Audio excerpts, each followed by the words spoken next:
Well, what do we have here? Looks like an ordinary Glock pistol case. Let's take a look inside. Whoop!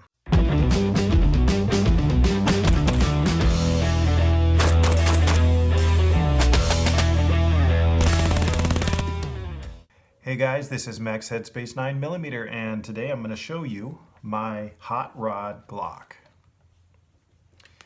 This guy here is not what you would expect.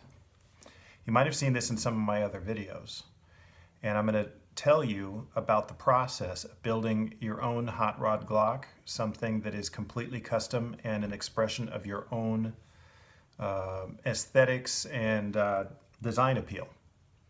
Now, in case you're wondering, this did not start out in the beginning looking like this. Okay, so this is a Glock 17, and this is something that is pretty standard. There's very little modification on this. There is a cover plate on the back with American flag, and then you've got the the little heel stamp on the bottom of the grip. But other than that, it's pretty standard. It has a custom spring rod. Other than that, it is absolutely standard. But this one here started its life as a dream come true. It was never another gun before it was this. What do I mean by that? Well, you can buy every single part in a Glock pistol separately, and that's what we did here. There was never a slide on this when I purchased it. This was purchased as a pistol lower, a Glock stripped lower. Now, a lot of you guys who've built AR-15s know exactly what I'm talking about. You can get a stripped lower AR-15, but did you know you can also do that with a Glock? Yes, you can buy just the plastic lower receiver. What you're getting when you get that is the serial number. These are the serial numbered item for the gun. There is no serial number on this slide anywhere. This is a custom machine slide made by Lone Wolf. And you can get these from a lot of different sources to whatever specifications you want in whatever length you want. This happens to be called a 17L, Glock 17L. The L stands for long. This is longer than a Glock 34. By about 1/2 inch. And because it's got a threaded barrel, and I'll take off the thread protector here. And of course, we'll drop the magazine, which is empty because I'm storing it. Chamber's empty.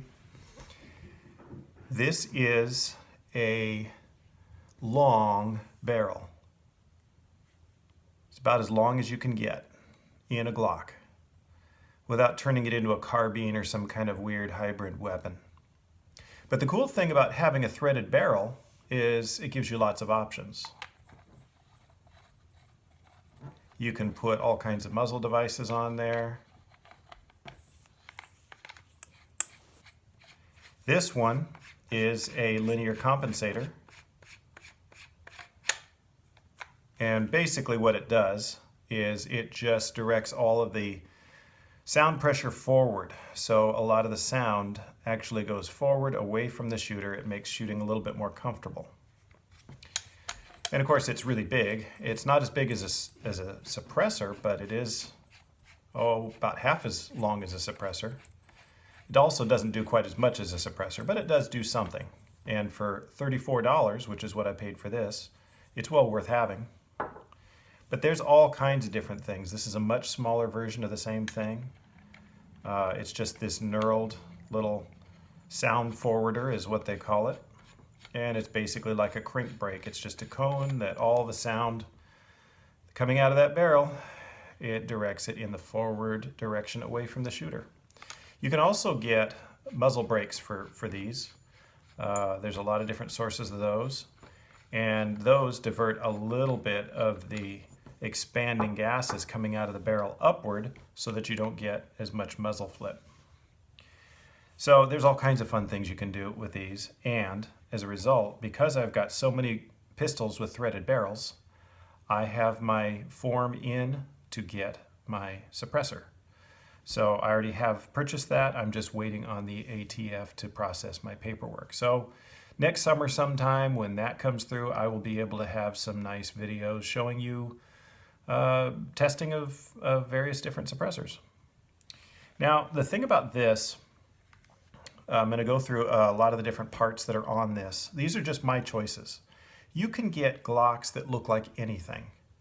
You can get Glocks with custom stipple jobs. You can get Glocks with custom slide serrations and machining of every different description you could imagine.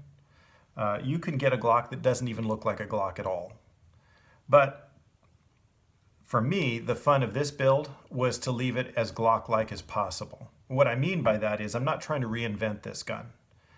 I am trying to make a hot rod out of available parts, more or less, without a lot of grinding and reshaping of the gun, because I actually like the simplicity of Glocks. I think they're really a fantastic design all on their own. They're a very modular and adaptable weapon, and you can get any kind of a look you want without going and hacking and cutting and melting on this gun. So it has a mag well on it for faster reloads, and you might have noticed this magazine has a really large base plate on it.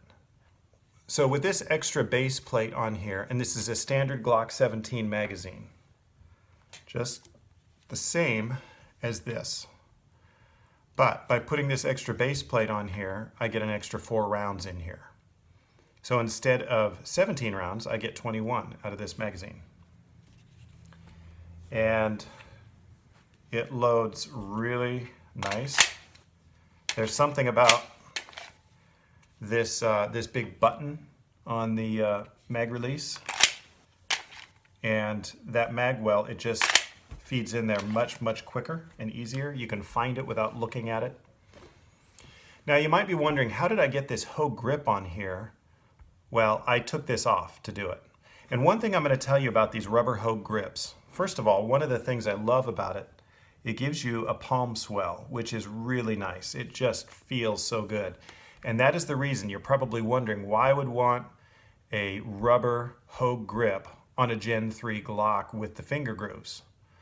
You know, it already has the finger grooves, but this accentuates them even more, and I get the palm swell and the non-slip rubber grippy grip. So I really like this combination. It works even better on the Gen 3 than it does on the Gen 1 and 2. So if you've never tried a Hogue rubber grip on your Glock Generation 3, then just give it a try. You might be surprised at how good it feels. So, you know, there's a Ken sight, adjustable sight on this. And I do not have tritium on here. This is a target pistol. It is not a self-defense gun. The barrel is a Silencer Co. barrel. And you have to remove the thread protector in order to take this down. That's one extra step you have to do with this. But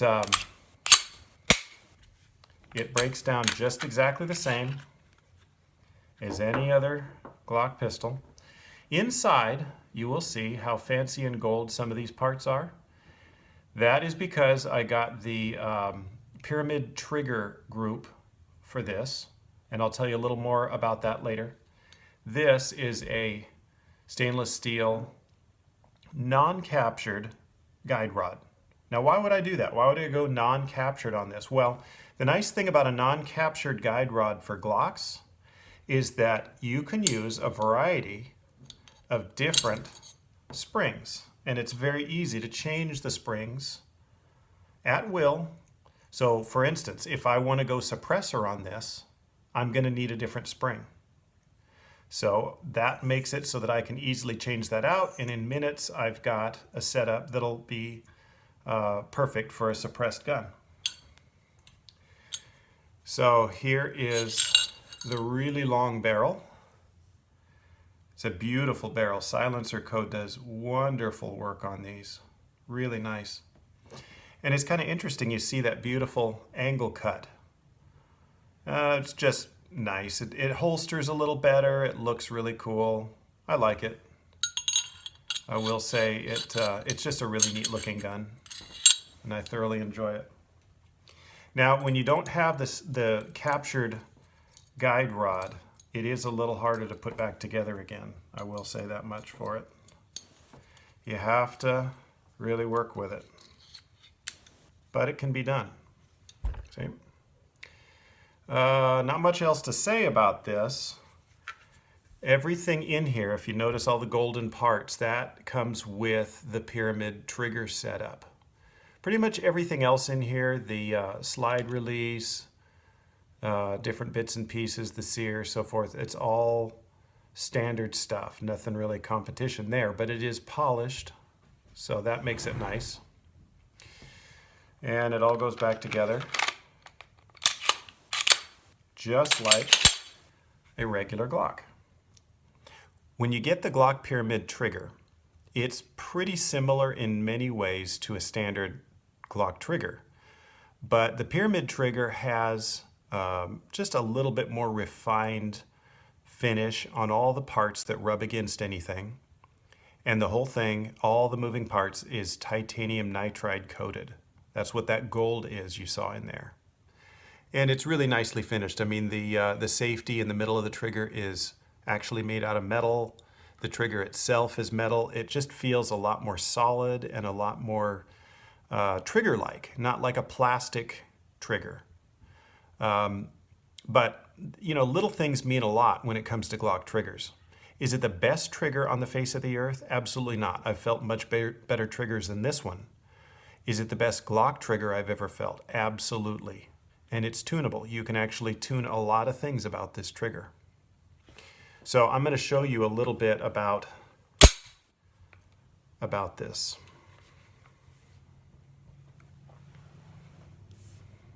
Okay, there's a I'm going to do this left-handed and upside down, so we'll see how this works. The safety is depressed, and then I start to pull. And there is almost no movement whatsoever. And there's the brake. And then the reset is very, very short. You get a nice audible click. And then the immediate moment you pull back, it breaks. So the reset is extremely short. Beautiful, beautiful trigger. And that's how I'm able to get such fast, rapid shots with this gun. It is a very nice, very quick firing gun. This has a extended mag release on it. And everything about this gun is thought out just to make it a little bit better. It has a titanium pin set. So there's a set of 3 different pins in this gun, and they're made out of titanium. Why? I don't know, because it's custom. But basically, this is what you get with just off-the-shelf parts. No filing or gunsmithing at all. Just put it together, and there you go. So it's a lot of fun. It's very, very fast. Why a Glock? Why not something else? Well, you know, Glocks are pretty good at being a very good all-around gun. Are they the very best at everything? Absolutely not. They're really good at a lot of things, and they're really well thought out, and they're really quite ergonomic. Because of the fact that this is so modular and there's so many available aftermarket parts for it, it's just a lot of fun to build this any way you want. So if you've been considering a hot rod Glock project, I would recommend it. It's a lot of fun. 9mm is great because you can shoot a lot of it without it breaking the bank. And it's very fast and very accurate. Now, is this the most accurate gun I own? It's close to it. It's really close to it as far as pistols are concerned. I would put it alongside of all of my best target pistols, and I would feel like it would do really, really well. It'd be a very, very fine difference between this and, say, for instance, a CZ75. I also have a Springfield XDM 5.25 that I would say these 3, this, the Springfield XDM 5.25 and the CZ75 Omega, I'm not really sure which of those is the most accurate. That would be a pretty good competition. I think I'm going to do that at some point in the future and see which of these is the most accurate at 25 feet. I would bet they're all going to be well within 1 inch, 1 inch grouping. In fact, I'm certain of it. Every one of those guns is a 1 inch grouping gun at 25 feet. Now, can we differentiate that one is the clear winner? I think we're going to do that. So be looking for that video coming up in the future. In the meanwhile, if you are thinking about a hot rod Glock, it's a lot of fun. It's a great gun to have. It's a great gun to go out shooting with. This fits in my holster. It'll do everything the others will do. And it's just a little bit more expense and work, but it is a lot of fun to build, and it's a nice expression of what you value in your ultimate gun. This gun is not allowed in competitions. It doesn't fit inside of the 1911 box. If you want to compete in 3-gun matches with a Glock pistol, the 34 is the longest slide Glock that you can get allowed in 3-gun matches, unless you're in the open division. So this is just a gun that is made to be the best gun that I can make out of a Glock. Just because I can, just because America. This is, life, liberty, and the pursuit of happiness. So if you have any questions or comments, anything you want to know about building a Glock of your own, leave them below, and have a good one.